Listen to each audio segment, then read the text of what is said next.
आसिफ दोघं मित्र होते. ते दोघं एकाच गावात राहत होते आणि एकत्र बांबू कापायला जात असे.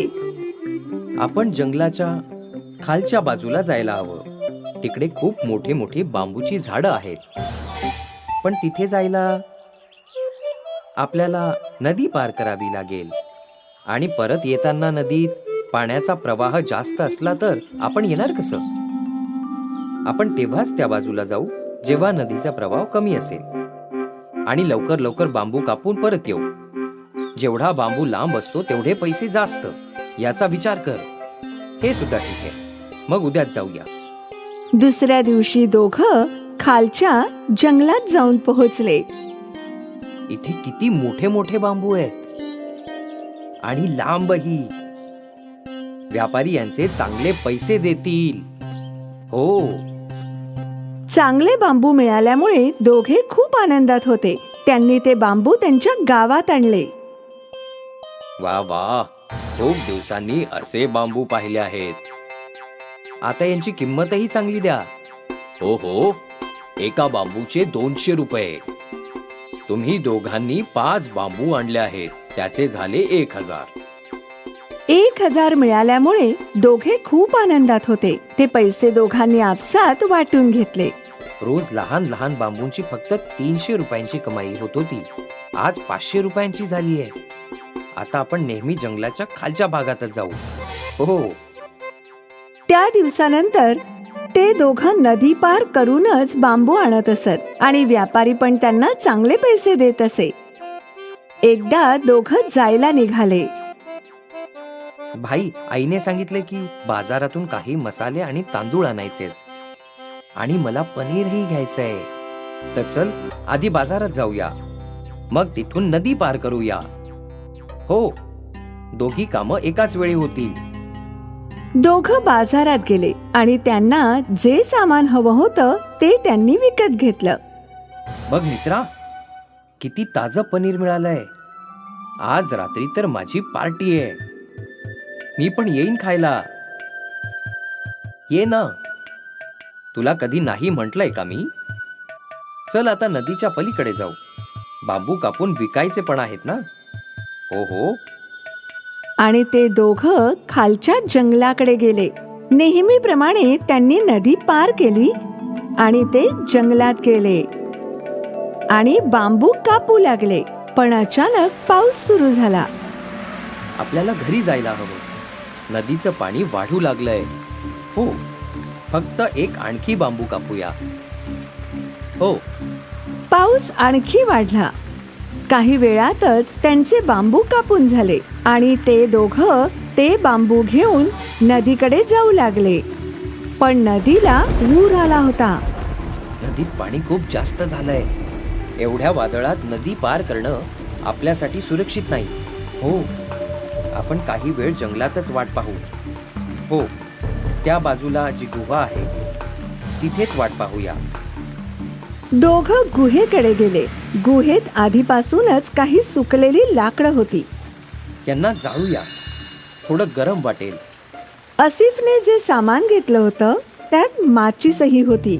आसिफने त्या सुक्या लाकडांना आग लावली आणि दोघं मित्र शेक घेऊ लागले. खूप भूक लागलीये यार. मलाही. ऐक, आपण काहीतरी बनवूया. नाहीतरी थोडं सामान आपल्याकडे आहेच ना. पण आपण कसं बनवणार? आपल्याकडे तर भांडी पण नाहीयेत. तेव्हाच आसिफचं लक्ष बांबूकडे गेलं. आपल्याकडे बांबू तर आहेत ना. बांबू मध्ये जेवण शिजवू शकतो. कसं काय? तू बांबू बिर्याणी नाही ऐकली का? नाही, बांबूत बिर्याणी पण बनते. पण आपल्याकडे मांस कुठे आहे? मांस नसलं म्हणून काय झालं, पण आपल्याकडे पनीर तर आहे. पनीर बिर्याणी बनवूया. पण कसं काय? तू पाहत राहा. आसिफने 2 बांबूचे तुकडे कापले. त्याच्याकडे जे तांदूळ होते ते त्याने धुतले. बांबूमध्ये तांदूळ, मसाले, पाणी, मीठ आणि पनीर टाकलं. मग बांबूच्या एका बाजूला झाडाची पानं भरून बांबू बंद केला आणि मग ते सगळं नीट हलवलं आणि आगीवर ठेवलं. आता फक्त 20 मिनिटात आपली बांबू बिर्याणी तयार होईल. बघूया. बांबू आगीवर शेकू लागले आणि जेव्हा बांबू पूर्णपणे जळले तेव्हा खूपच छान वास गुहेत पसरला होता. असं वाटतंय बिर्याणी तयार झालीये मित्रा. आसिफने ते बांबू बाहेर काढले आणि 2 केळ्याची पानं लावली आणि बांबू थंड झाल्यावर बिर्याणी त्या केळ्याच्या पानावर काढली. बघायला तर खूप चविष्ट वाटतीये. आता कशीही असो, भूक लागलीये तर आपण खाऊया. चल. दोघांनी बिर्याणी खाल्ली आणि त्यांना ती खूप आवडली आणि मग दोघं ती आवडीने खाऊ लागले. भाई, तू तर अशी सुंदर बांबू बिर्याणी बनवतोस ना की काय सांगू तुला. अरे असू दे रे, तू तर ही बिर्याणी विकायला हवी मित्रा. कुठे मजदुरी करत बसलायस तू. ही बिर्याणी प्रसिद्ध व्हायला वेळ लागणार नाही. खरंच? हो. तू म्हणत असशील तर सोबत ढाबा पण उघडूया आपण. हो हो, का नाही. जेव्हा पाऊस थांबला, नदीचं पाणी कमी झालं तेव्हा दोघं बांबू घेऊन त्यांच्या गावी आले. पण आज त्यांनी बांबू विकले नाहीत. दुसऱ्या दिवशी दोघांनी गावाच्या नाक्यावर त्याची गाडी लावली. गावकरी चकित झाले होते की हे बांबू काय विकत आहेत. अरे बाळा, हे काय आहे.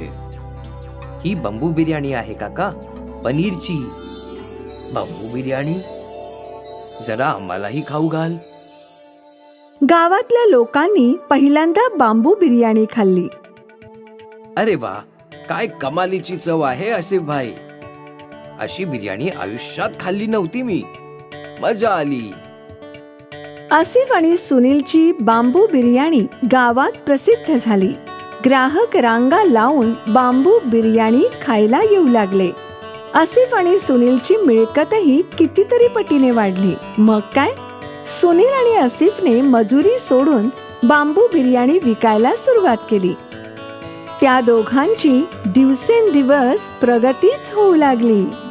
लांबून लांबून लोक त्यांची बांबू बिर्याणी खायला येऊ लागले आणि पाहता पाहता त्यांचं गावात मोठं हॉटेल झालं आणि दोघे श्रीमंत झाले. कधी वाटलंच नव्हतं की कधी असं सुद्धा होईल. मलाही अजिबात वाटलं नव्हतं. त्या दिवशी तो पाऊस आपलं नशीब बदलायलाच आला होता. हो ना, त्या दिवशी पाऊस आला असता आणि ना आपण अडकलो असतो आणि आपण कधी बांबू बिर्याणी बनवली नसती. मित्रा, हे सगळं आधीच लिहिलेलं होतं. विधाता आधीपासूनच सर्वांचं नशीब लिहून ठेवतो. आपण तर फक्त मोहरे आहोत जे त्याच्या मार्गावर चालतो. हो नक्की. बांबू बिर्याणीने आसिफ आणि सुनीलचं नशीब बदललं आणि त्या दोघांना आयुष्यात मोठी गोष्ट कळली. संकटातच नवीन मार्ग सापडतो आणि कोणी सांगावं नशीब कधी कुठे वळेल. मुकुंदची ताडगोळ्यांची बाग होती. तो ताडगोळ्यांच्या झाडावर चढून ताडगोळे तोडत असे आणि मग हे ताडगोळे व्यापाराला विकून पैसे कमवत असे. अरे बाबा, आता तू ताडगोळे जास्त देत जा. बाजारात ताडगोळ्यांची मागणी वाढली आहे. हो साहेब, उद्यापासून जास्त ताडगोळे आणण्याचा प्रयत्न करतो. ठीक आहे. मुकुंद आणि मयुरीला एक मुलगी होती, मीना. मीना, कुठे आहेस? आता इथेच होती. बहुतेक तिच्या मैत्रिणींसोबत खेळायला गेली असेल. पण तुम्हाला काय काम आहे तिच्याकडे? अगं, तिला ताडगोळे खायचे होते. ए बघ, तिच्यासाठी मी काही खास फ्रेश ताडगोळे आणलेत. तेव्हाच मीना, अरे वा, ताडगोळे, हे सगळे मीच खाणार.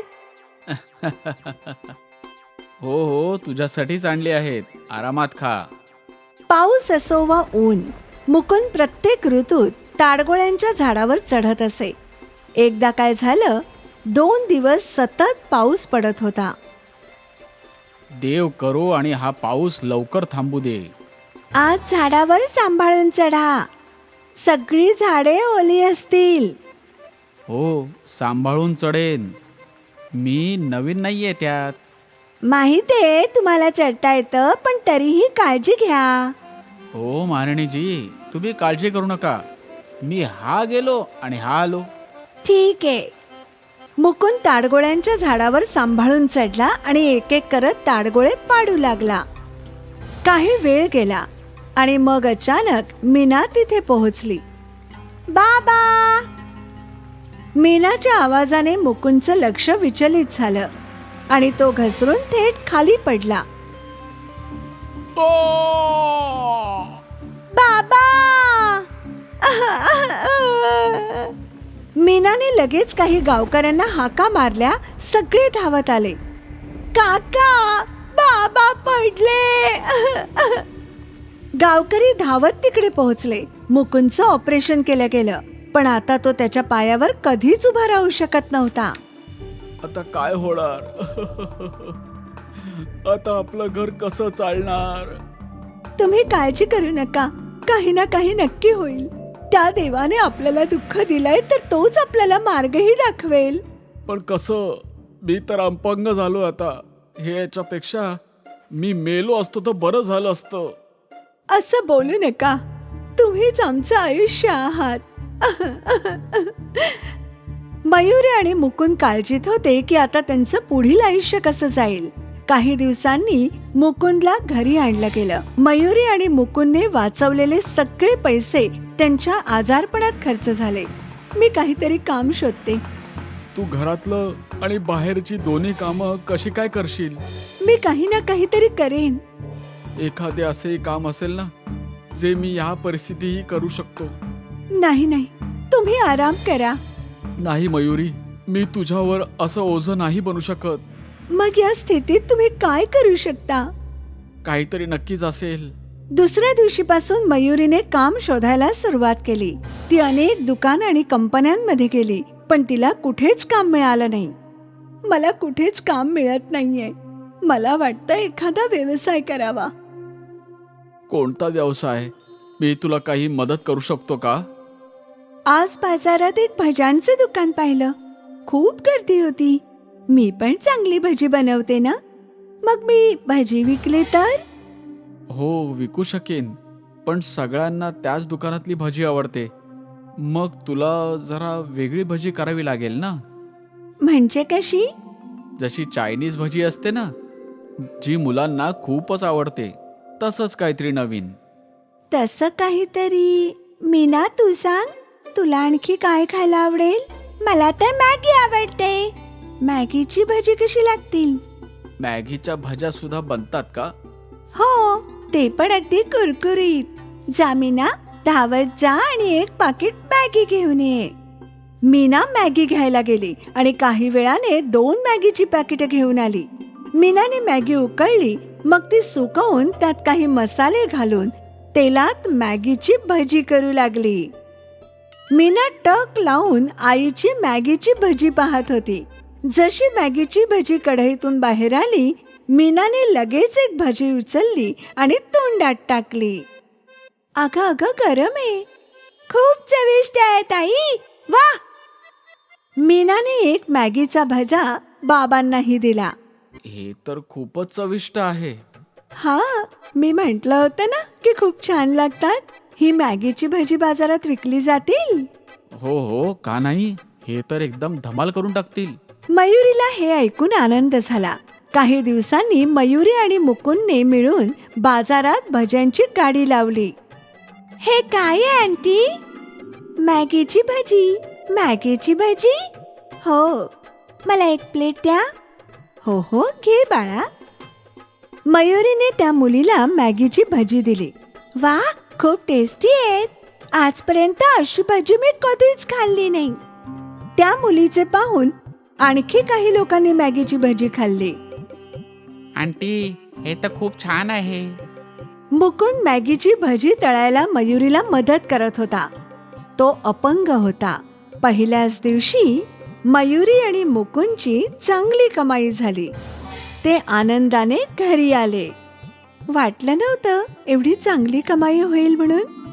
या दुःखाच्या काळातही हाच आनंदाचा क्षण आहे. बाबा, तुम्ही काळजी करू नका. आपली सगळी दुःख पळून जातील, तुम्ही पण बरे व्हाल. अख्ख्या कुटुंबाची आता आशा वाढली होती. सगळे मिळून मेहनतीने प्रयत्न करू लागले. त्यांचा मॅगी भजींचा व्यापार चालू लागला. गिऱ्हाईक गर्दी करू लागले आणि त्यासोबतच त्यांची मिळकतही वाढू लागली. मॅगीची भजी लवकरच प्रसिद्ध झाली.